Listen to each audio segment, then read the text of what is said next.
et bienvenue sur le podcast New Woman Boss. Je suis Fatima et je vous invite chaque semaine à découvrir le portrait d'une femme entrepreneur.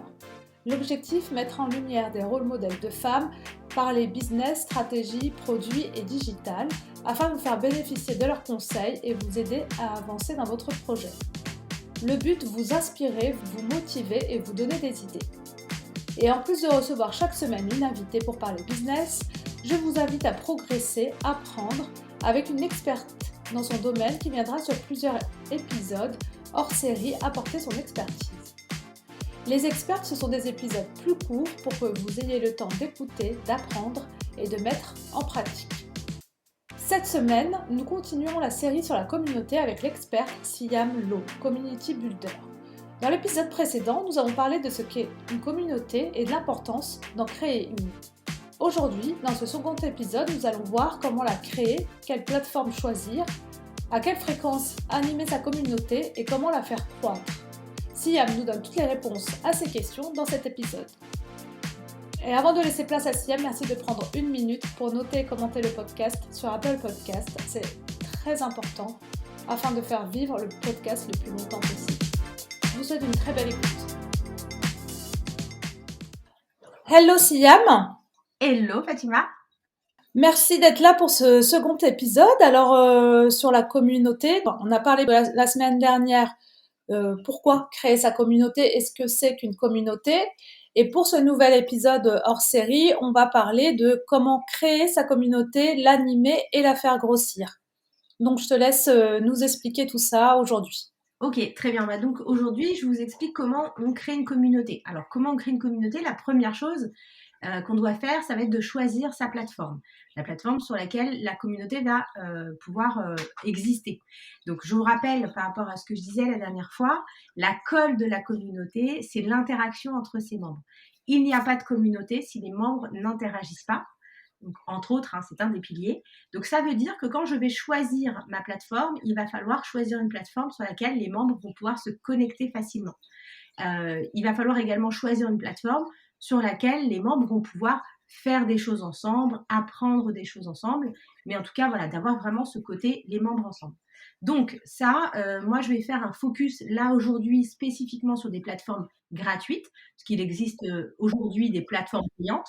Je ferai on en reparlera peut-être, mais on a tout un sujet de formation avec communauté apprenante, etc., avec des outils qui existent. Ça, je ne vais pas en parler aujourd'hui. Je vais parler plutôt des communautés, alors principalement sur des groupes Facebook, des Slack ou des Discord. Alors après, vous avez également WhatsApp, vous avez également les groupes LinkedIn. Vous pouvez avoir des forums sur des réseaux sociaux, par exemple.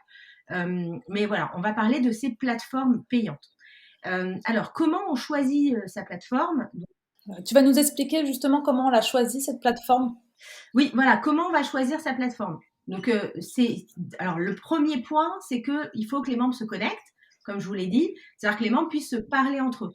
Pour ça, je vous parle notamment des groupes Facebook, parce qu'en fait, les membres peuvent se parler entre eux, contrairement à une plateforme qui n'est pas une plateforme communautaire du type Instagram.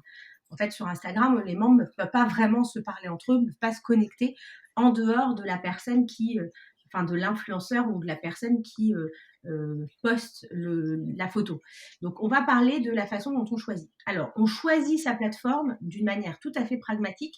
Il faut d'abord aller sur une plateforme que vos membres utilisent. Moi, j'avais choisi les groupes Facebook, d'une parce que c'était gratuit. Donc voilà. Et la deuxième chose, c'est parce que moi, mes membres étaient sur Facebook. Donc, ça m'évitait d'aller les emmener sur une autre plateforme, de ressortir pour aller les emmener sur Discord, par exemple. Ils utilisent Facebook quotidiennement. Ils savent l'utiliser, donc c'est plus facile. Il faut aussi choisir une plateforme sur laquelle vous êtes à l'aise. Vous connaissez la plateforme, vous savez comment l'animer, vous savez comment l'administrer. Et puis, une plateforme sur laquelle vous passez tous les jours. Donc moi, c'est pareil, Facebook, j'y passais tous les jours. Donc, c'était plus facile pour moi. Après, faites-le aussi en fonction de vos membres. Si vous êtes sur un profil très tech dans votre communauté, ça va être plutôt Discord. Si vous êtes sur une plateforme, si vous vous adressez plutôt à, je sais pas, des startups, des DRH, des CEO, etc., vous allez plutôt choisir Slack. Les groupes LinkedIn, c'est pas ma plateforme préférée. parce que les groupes LinkedIn ne sont pas forcément très mis en avant, mais potentiellement, si votre communauté, en tout cas les membres de votre communauté se trouvent majoritairement sur LinkedIn, pensez aussi au groupe LinkedIn. Donc voilà. Après, il faut savoir quelque chose, c'est que vous avez des plateformes du type Facebook sur laquelle vous allez pouvoir acquérir des membres de manière, on va dire, organique, sans avoir à faire de la publicité, etc. Parce que l'algorithme de Facebook mettra en avant votre groupe, et des plateformes comme Slack sur laquelle vous allez devoir faire un plus gros travail pour amener les gens sur votre plateforme. Donc ça, je vous en parle juste après. Le troisième point sur le choix de la plateforme, c'est justement de se dire qu'est-ce que je vais faire de ma communauté, à quoi sert ma communauté, quels enjeux de mon entreprise elle répond. Est-ce que je suis là pour faire de l'acquisition? Donc, par exemple, ma communauté principale, parce que j'en ai mis plusieurs, mais ma communauté principale, ce sont des gens qui sont, comment dire, ce sont des membres qui ne sont pas tous clients, qui ne sont pas tous mes clients. J'aimerais bien, mais c'est pas le cas. Donc, je fais de l'acquisition avec ma communauté. Donc là, voilà, j'ai choisi Facebook aussi parce que ça me permet de faire de l'acquisition. Si vous avez une communauté où vous choisissez spécifiquement de n'avoir que des clients, donc vous ne faites pas d'acquisition avec votre communauté, mais ça répond à un enjeu de fidélisation, de diminution du taux de churn, d'apprentissage aussi parce que vous êtes formateur, eh bien là, c'est pas très gênant d'être sur un Slack, par exemple, parce que de toute façon, vos clients, vous pouvez les inviter sur le Slack. Donc ça, c'est vraiment les 2 points. Donc ça, voilà, c'est vraiment ça que je voulais quand même dire en introduction, parce que le choix de la plateforme va vraiment dépendre aussi des enjeux de votre entreprise par rapport à la communauté. Alors, comment je fais maintenant pour créer mon groupe? Alors, il y a plusieurs façons de travailler. Je vous donne la mienne. Voilà, c'est ma façon de faire, mais après, vous en avez plusieurs. La première chose, c'est de travailler sur votre raison d'être. On en a parlé la dernière fois, je ne reviens pas là-dessus, mais c'est de se dire, voilà, ma communauté, elle a ce sujet-là. Donc moi, l'habitat participatif, ma raison d'être, c'est de promouvoir ce mouvement de vivre autrement en communauté. Et donc, vous allez commencer à identifier des groupes existants sur des sujets qui intéressent votre cible. Donc, ça veut dire que vous devez connaître les membres et pourquoi les membres veulent être dans votre communauté. Donc, je vous parle de groupes parce que vous allez regarder ça, alors soit sur Facebook, soit sur Instagram. Soit sur Instagram, vous irez voir aussi ce qui se passe sur Instagram, soit sur LinkedIn. Allez voir sur les réseaux sociaux les groupes existants. Alors c'est sur des sujets pas forcément, moi par exemple sur l'habitat participatif, je me suis pas dit je vais aller regarder les groupes existants sur l'habitat participatif, il y en avait pas. Par contre, t'as été voir des sujets connexes, voilà, permaculture, etc. Donc vraiment l'écosystème en fait de votre communauté. Élargissez sur l'écosystème et allez voir les groupes qui existent. Ça vous permet déjà de comprendre qui sont les membres, qui sont ces groupes et ce qu'ils vont mettre dessus. Ensuite, encore une fois, très pratique, vous classez tous ces groupes dans un tableur Excel et vous les mettez par thématique. Comme ça, vous savez exactement où sont ces groupes. Ensuite, vous allez créer votre communauté, donc soit sur Slack, soit sur un groupe Facebook. Moi, ce que je vous conseille, c'est d'utiliser un nom qui soit pas, alors déjà pas le nom de votre marque, ça c'est le premier point, c'est hyper important. D'utiliser un nom qui soit le plus descriptif possible. Donc moi, par exemple, c'est vivre en habitat participatif. Voilà, vraiment très descriptif. Alors, notamment si vous choisissez de le faire sur Facebook, ça va vous aider parce qu'en fait, quand les gens vont taper le mot-clé habitat participatif, dans mon cas, mais votre mot-clé, Facebook va le mettre en avant. Donc, choisissez bien le plus descriptif possible avec les mots-clés de votre marché et ne mettez pas vos noms de marque.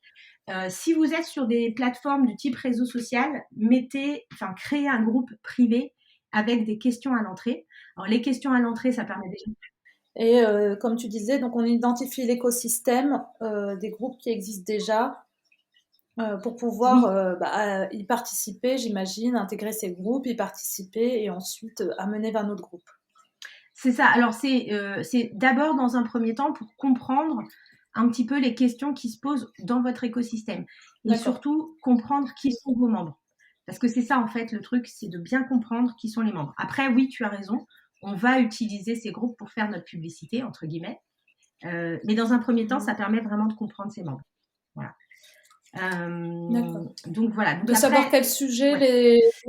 par quel sujet ils sont concernés pour pouvoir ensuite communiquer puis leur apporter de la valeur sur les problématiques qu'eux, ils ont dans notre domaine. Oui, c'est ça. Et comme je vous disais la dernière fois, comme je te disais la dernière fois, en fait, quand tu crées une communauté, tu dois absolument identifier l'intérêt individuel de tes membres. Pourquoi les gens viendraient dans ta communauté? Donc, le fait d'intégrer l'écosystème, c'est pas mal. Alors, quand on est concerné par la problématique, c'est mieux, parce que voilà, on voit tout de suite. Mais si vous ne l'êtes pas, allez faire ces recherches-là avant. Donc, voilà, ça, c'est pour la partie vraiment compréhension et choix de votre plateforme et choix de la ligne éditoriale, en fait, de votre contenu et comment vous allez amener du monde. Ensuite, de manière très pratico-pratique, il y a comment j'administre et comment je crée mon groupe ou comment je crée ma plateforme. Donc là, le nom du groupe, je crée un groupe privé, je vais mettre des questions à l'entrée qui vont me permettre aussi de demander aux gens pourquoi ils viennent là, qu'est-ce qu'ils les attendent de ce groupe. Donc ça, c'est plutôt intéressant. Et de ne pas hésiter à aller commencer à mettre du contenu avant d'aller chercher les premiers membres. Donc la démarche d'aller voir dans d'autres groupes ce que les gens se posent comme questions, ça va vous aider à commencer à créer du contenu. Donc si vous avez un Slack, vous commencez à remplir un petit peu, à mettre du contenu sur les différentes chaînes de votre Slack. Si vous avez un groupe Facebook, vous mettez du contenu sur le groupe Facebook. Donc voilà, c'est vraiment ce concept de se dire les gens n'arrivent pas dans une pièce vide. Enfin, c'est un petit peu imagé, mais c'est un peu ça. Mon conseil également, c'est de toujours publier avec votre nom, avec soit votre compte personnel, soit votre nom, éventuellement d'indiquer que vous êtes sur un Slack, vous pouvez mettre de la team admin ou ce genre de choses, mais de toujours mettre une photo, de demander aux membres de mettre une photo. Ça permet de créer aussi, alors notamment sur les plateformes digitales, de créer quand même de la proximité. Et puis, les gens n'aiment pas interagir avec des marques. Ok. À retenir, dans une communauté, la communauté, elle est conçue pour créer des conversations. Des conversations qui ne tournent pas autour de votre marque, mais des intérêts partagés de votre groupe. Donc, vous devez absolument comprendre ça et créer des conversations. Prenez comme image le fait qu'on est dans une pièce tous ensemble, on est en cercle et on se parle les uns les autres. On n'est pas dans une salle de théâtre où on est dans la salle et puis on regarde quelqu'un sur scène.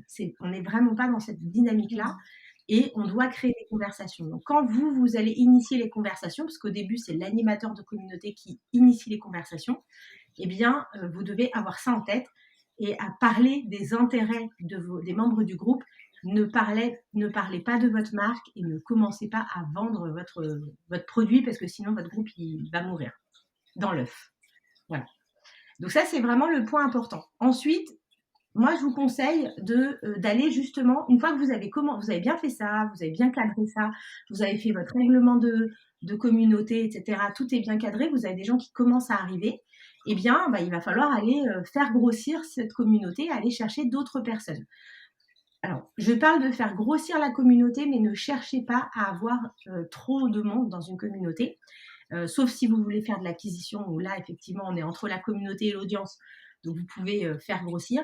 Mais une bonne communauté, c'est pas une grosse communauté. Donc, n'allez pas chercher forcément à avoir énormément de monde, surtout au début.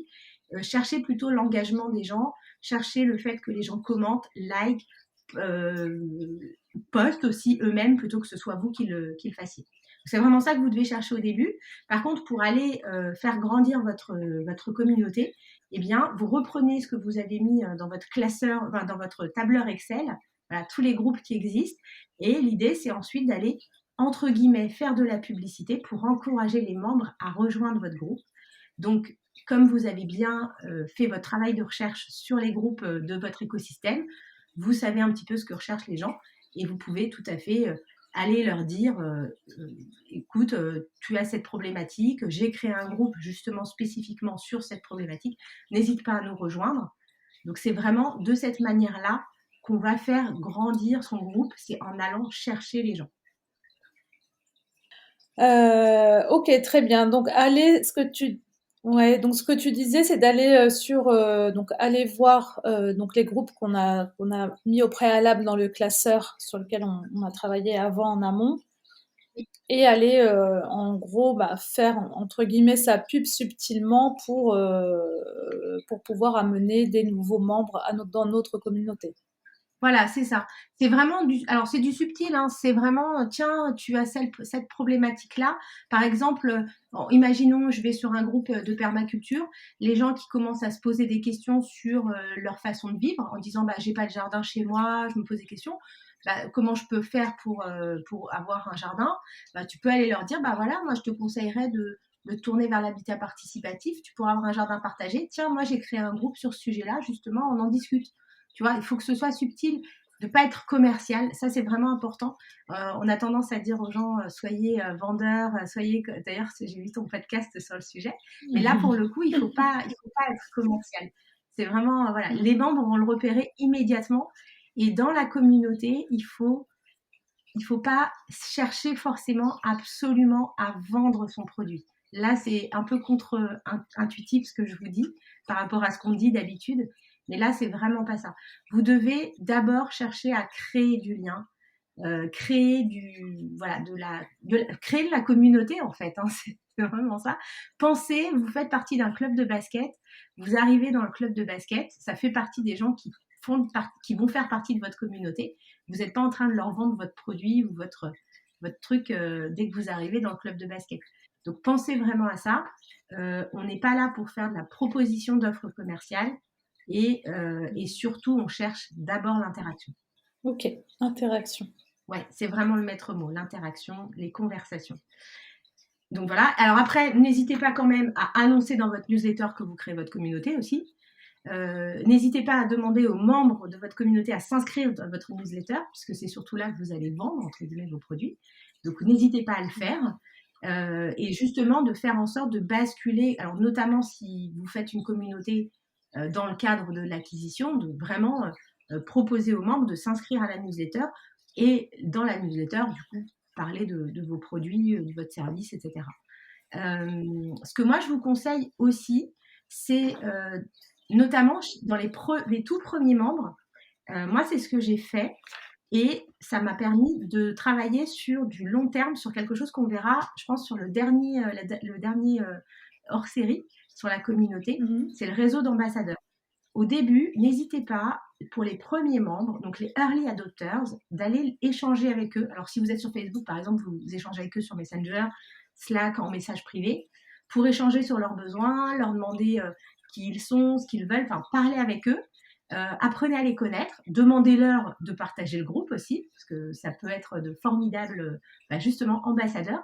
Et moi, certains, alors pas tous, hein, mais certains de mes premiers membres sont devenus des ambassadeurs par la suite quand j'ai voulu faire grossir la communauté et créer des nouvelles micro-communautés. Ils sont devenus ambassadeurs. Donc, ne pas hésiter à le faire au début, parce qu'après, vous n'aurez pas le temps, vous aurez trop de personnes. Mais les early adopters peuvent être de formidables prescripteurs et ambassadeurs de votre communauté. Donc, n'hésitez pas à le faire. Ça prend un peu de temps, mais ça peut être vraiment très, très bon pour vous. OK, et comment ensuite tu nous conseilles de l'animer au quotidien, cette communauté? Alors, l'animation au quotidien, alors au quotidien, non, la fréquence, ça va vraiment dépendre de la grosseur de la communauté. Moi, par exemple, au début, je postais vraiment tous les jours, plusieurs fois par jour sur ma communauté, donc pas mal de contenu, des questions. C'est vraiment, alors là, pour le coup, faites comme on vous conseille de faire sur Instagram, hein. La mécanique, c'est la même. Des sondages, posez-moi vos questions, des FAQ, donnez du contenu. C'est exactement la même mécanique que sur les réseaux sociaux. Là, c'est là où ça ne change pas. Donc, à la rigueur, vous pouvez même recycler du contenu, c'est pas très gênant. Mais il va falloir y aller au moins une fois par jour. Ça, c'est au début. L'idée, quand même, c'est qu'au bout d'un moment, la communauté s'autorégule. Et contrairement aux réseaux sociaux où vous devez toujours poster, eh bien, normalement, si vous faites bien votre boulot, les membres de la communauté vont eux-mêmes poster du contenu, des questions, etc. Et vous aurez moins besoin de faire vivre, on va dire entre guillemets, ce contenu-là. Du coup, vous, ce que vous devez avoir comme posture, c'est un membre de la communauté comme les autres, sauf que vous faites de la modération, où vous allez vous-même poster, etc., répondre aux questions. Surtout au début, n'hésitez pas à le faire. Alors sur Facebook, ils ont ça qui est vachement bien. Ils vous disent, tiens, il y a tel post qui n'a pas eu de réponse à sa question. Est-ce que vous pouvez vous-même y aller? Donc en tant qu'administrateur, ça permet de ne pas avoir à regarder tous les posts. Facebook vous l'indique, mais surtout au début, de répondre aux questions si les gens se retrouvent sans réponse, quoi. Vraiment de donner cette dynamique-là. Et au fur et à mesure, vous allez avoir moins de contenu à poster. Donc, contrairement à Instagram où il faut faire tous les jours, là, vous en aurez beaucoup moins à faire. Donc, postez du contenu à valeur ajoutée, montrez que vous êtes un expert. La modération, ça, c'est hyper important. Et puis, les bienvenus. Par exemple, on a tant de nouveaux membres qui sont arrivés cette semaine. Bienvenue. Je laisse tout le monde souhaiter la bienvenue. Ça va être les mises en relation, puisque normalement, vous devez bien connaître les membres de la communauté. Donc, vous pourrez les mettre en relation. Ah tiens, un tel avait eu la même question. Je te conseille de le contacter parce qu'il a eu des réponses. Et c'est vraiment l'animateur en fait, de la communauté. Il est là pour faire en sorte que les gens soient en sécurité. Donc, qu'il n'y ait pas des gens qui s'insultent, qu'il n'y ait pas de spam, et puis que les gens aient bien des réponses à leurs questions. Et puis, ça, c'est vraiment le premier point. Et l'étape encore après, alors ça va être le top du top. Et ça, qu'on soit sur une communauté, on va dire, de prospects ou une communauté de clients, l'animateur de communauté, son rôle, ça va être d'organiser des événements. Les événements, c'est un des piliers de la communauté. Donc, des webinaires, des apéros, des événements physiques, des événements digitaux. Enfin, après, c'est vous qui voyez. Mais ça va être le rôle de l'animateur de communauté d'organiser ces événements. Voilà. L'étape suivante, ça va être de faire en sorte que les membres organisent des événements et l'animateur de communauté, il est là pour faire de la communication, pour faire un petit peu de logistique entre les membres. Et l'étape encore suivante, l'animateur de communauté va être là pour animer le réseau d'ambassadeurs qui eux-mêmes vont animer la communauté. Voilà, donc tu vois, c'est les différentes étapes. Donc ça dépend où vous vous trouvez. Au tout début, on fait tout soi-même. Et puis au fur et à mesure, on laisse la communauté, les membres de la communauté prendre de plus en plus de responsabilités. Et ça permet de monter, on va dire. Alors monter, j'aime pas trop cette image de hiérarchie, mais c'est vraiment comme ça, de se dire je prends un peu plus de recul et je m'occupe plus simplement de poster des questions. Je vais plutôt animer un réseau d'ambassadeurs qui vont eux-mêmes animer la communauté. Et ça, c'est le top du top, là. Ouais, d'accord, ouais. C'est vraiment au fur et à mesure. Donc au début, tu fais tout, et puis au fur et à mesure, donc c'est la communauté qui prend tout en charge, on va dire, et le post des contenus, et l'animation, et l'organisation d'événements au fur et à mesure. Donc, le rôle, on va dire, du créateur de la communauté, il s'efface pour laisser vivre vraiment la communauté. Voilà, c'est ça. Après, l'animateur de la communauté, il est partie prenante. En fait, il est vraiment dedans. Et il est là plutôt pour assurer que ça se passe bien. Tu vois, que tout se passe bien, ouais. Que si jamais les ambassadeurs ont une question, j'y réponds. Les membres, enfin, tu vois, c'est vraiment que tout se passe bien. C'est vraiment, moi, je suis là pour assurer la sécurité, on va dire, de la communauté. Mais ensuite, elle est censée vivre seule, en fait, cette communauté. Et en fait, je vais prendre juste une image. L'animateur de communauté, il devient un peu le chef du village, ou non pas le chef, mais le sage du village, tu vois. Ouais, vraiment, on le confie, on vient le voir quand on a un petit souci. Mais c'est tout. Ouais, il n'y a pas il est là, comme tu dis, chef du village, mais il n'y a pas de notion de hiérarchie, quoi. C'est vraiment... oui. L'animation se fait seule. Merci Siam. Donc la semaine prochaine, on va voir comment on monétise sa communauté, comment on vend. On va se donner rendez-vous la semaine prochaine. C'est ça, on se donne rendez-vous la semaine prochaine en espérant qu'on ait moins de soucis de connexion. Oui, j'espère aussi. Merci beaucoup Siam. Je t'en prie. On se donne rendez-vous la semaine prochaine. À la semaine prochaine du coup. J'espère que ce second épisode vous a plu. Si ce format vous plaît, n'hésitez pas à me le dire sur Instagram à New Woman Boss. Je vous donne rendez-vous la semaine prochaine avec Siam pour parler cette fois-ci de la monétisation de la communauté. Et pour rester au courant des prochains épisodes et des nouveautés, vous pouvez vous inscrire à la newsletter sur le site de newwomanboss.fr. À la semaine prochaine.